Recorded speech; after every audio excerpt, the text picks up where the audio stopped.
Sometimes Mother Nature forgets it's your turn to take a road trip. But Mother Nature won't steer you wrong when water is exactly what you need. With the liquid sunshine above us. From Albany, it's about 200 miles. Then a 3/4 mile hike, and you'll find yourself at the base of Teganic Falls. Teganic Falls, 215 feet tall. Highest falls east of the Rockies. Teganic Falls State Park Manager John Van Valen says it's sunny just about every single day. I get to see a little rain for a change. This is beautiful. So beautiful that more than 500,000 people visited the iconic waterfall last year. So you're 450 feet above this stream bed. After hiking up to the falls, I decided to give kayaking a go on Cayuga Lake. Probably not the best idea, but after getting soaked, there is one way I like to warm up. Students at Cornell tell me their go-to for a cup of coffee or a quick bite is College Town Bagels. I mean, it's kind of like the place to come in Ithaca. It's just really unique, and they have so many options. Like, the menu is wall to wall. They'll make anything. About 12,000 bagels are made a day, but don't let the name fool you. CDB offers much more than bagels. We make a full line of cakes, we make individual pastry, we make cookies. The store is open 20 hours a day, 7 days a week, serving not just good eats. But you'd be surprised how many people come back to the same sandwich each time they come. Cheers! 4 miles up the road, the scenery changes. Inside Ithaca Beer Company. Big workhorse is Flower Power. That's our #1 beer. It sells really well in the Albany area. The selection of brews alone doesn't keep people coming back. It's the brewery's farm-to-table restaurant that makes the location family-friendly. We grow about 70% of our own produce right on site, herbs, spices. We raise our own chickens. Whether it's a brewery tour, culinary arts on the Ithaca Commons, or exploring the more than 150 waterfalls, there's an adventure to fit everyone's style in Ithaca. Road tripping in Tompkins County, Melissa Lee, CBS 6 News. I'm pretty surprised that the numbers are so high. These UAlbany students found the reports of rape on their campus disturbing. 26 cases just last year, a significant uptick from the 2 years prior. It's a bit shocking because it seems like such a safe campus, so it's a little scary. But this freshman tells me the university has made it clear where victims can go to get help. They don't want it to be a secret. They want people to come up front if something were to happen to them. UAlbany has also seen increases in cases of fondling and dating violence. But Title IX coordinator Chantel Cleary says these numbers actually point to something good. We feel as if our students are trusting us more. Cleary says it isn't the amount of sex crime that's increasing. She says more students are coming forward because of changes made over the past 6 years. We are the only campus in the state of New York that has a center that is devoted entirely to supporting folks who've experienced sexual or interpersonal violence. The most recent policy changes came in 2015 as a result of New York's Enough is Enough legislation, which defines affirmative consent and required a new sexual assault victims unit within state police. I think as a culture, these issues are being talked about more. The students we spoke to today say they've noticed their campus is tackling the issue with transparency. During orientation, they actually informed us about it. The more you know, the more you can make a change and make things better. Ann McCloy, CBS 6 News. Technology has become such a central part of how we communicate. Take a look around this room. The cell phones are everywhere. We live in a world where we're so invested in social media, so Instagram, Twitter, Snapchat.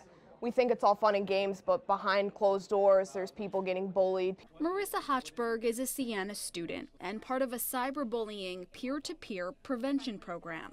Be a bystander, not a bystander. Be a bystander. She and her team visiting Catholic Central High School today to teach students, teachers, and administrators about cyberbullying and ways to stand up to it. Because a lot of times kids will not go up to someone and say what they would say on social media in person, so it's a gateway for people to just say negative things behind a screen.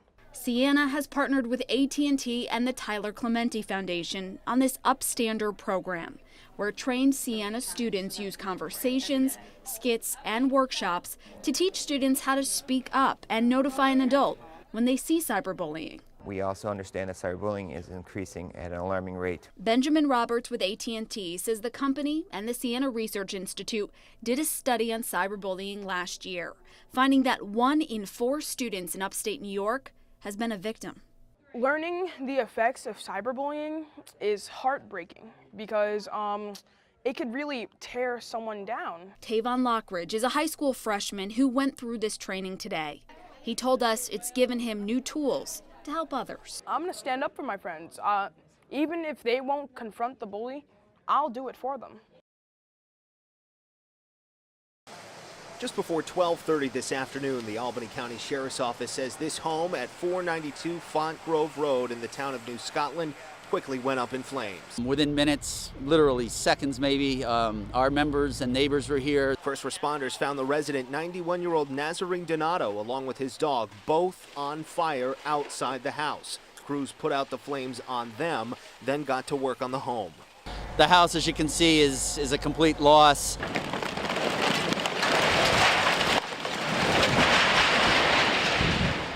Construction equipment was brought in to knock down the walls, allowing the firefighters from several surrounding departments to get water on the rest of the home. No easy operation on a normal day, the frigid temperatures making it even more difficult. It was the cold weather, there's no water hydrants out here, so we got to tanker everything in, and the wind's blowing.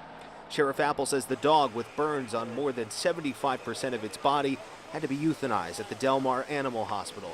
Donato was airlifted to the burn unit at Westchester Medical Center with burns from his torso up. He's a tough old bird. He was talking to us, so hopefully he'll pull through it okay. Sheriff Apple says a case like this serves as a reminder for everyone to check their smoke detectors and make sure to heat homes safely.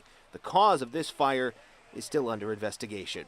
In the town of New Scotland, JT Fetch, CBS 6 News.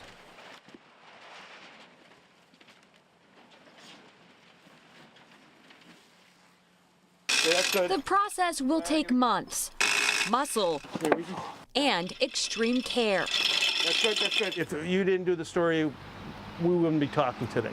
Reed Antis and Larry George are doing the work to transform Wilton's Loudon Cemetery, hauling up headstones that have fallen over. How many hours would it take to do this kind of job?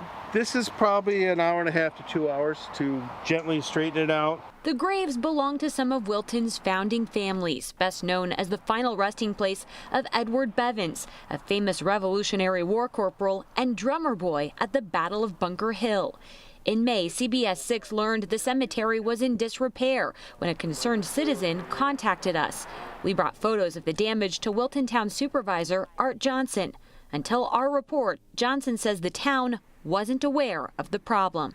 Your story brought to light the neglect and need of work in this particular cemetery. Immediately, he says he began working with the town historian to find people qualified to fix it. He says the town board passed a resolution for repairs up to $12,000. I'm glad that you came back to see that we responded and are doing the right thing.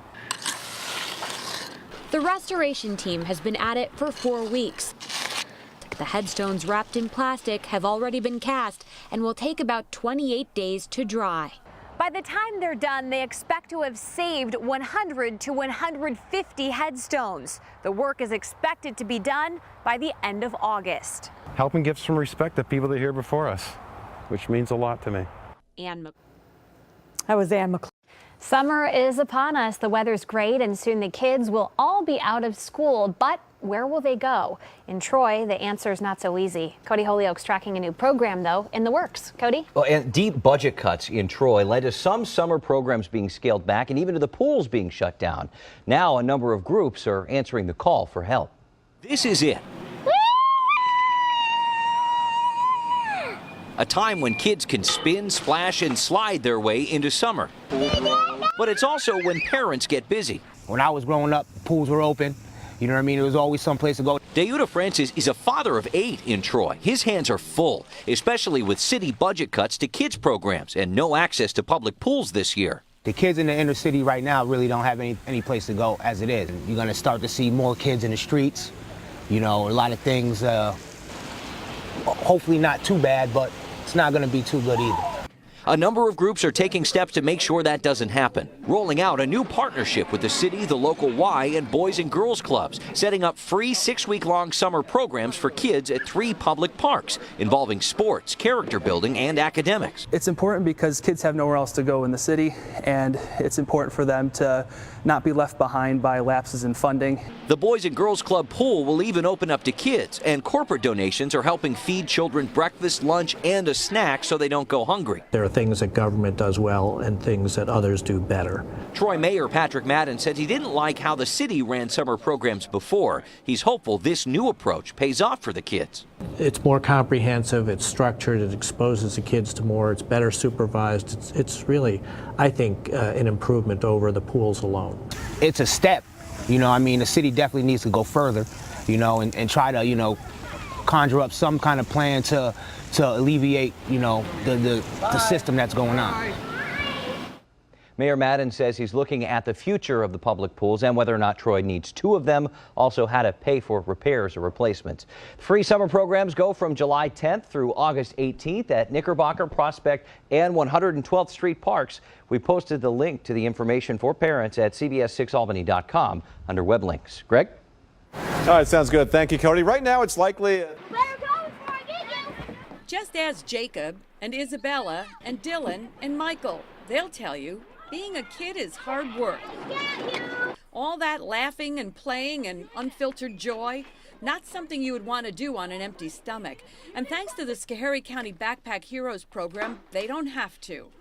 They send us lots of good food for you to eat. Dylan's a track star. And that helps me run my best. His big brother Michael wants to be an architect, and those backpacks have added brain power built right in. I used to get like 85, 89 averages, but now I've gotten honorable mention, honor roll, and high honor roll. His sister Isabella and kid brother Jacob help pack the nutritious goodies for other kids in school.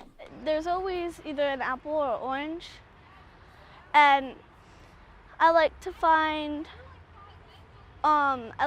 little bites. Okay, what are your favorite things besides the apples? Macaroni and cheese. The backpack program at Schoharie Elementary is in its 10th year. Each week, kids will walk out of schools carrying 11 pounds of food on their backs, enough for them and their families to eat well over the weekend. Superintendent Dave Blanchard says it's made a world of difference in young lives. When the kids' needs are met, they can focus on being a child. They can focus on playing. We know if they're getting proper nutrition, they're going to be a healthier, more well-balanced students. But Schoharie's program has encountered some funding difficulties this year, and Blanchard says he's counting on outside donations now to help cover the $2,700 cost. We're really at a place where we need support financially from the community to pull this off. We have amazing kids, we have amazing families, and you never know when it might be your family that's in need.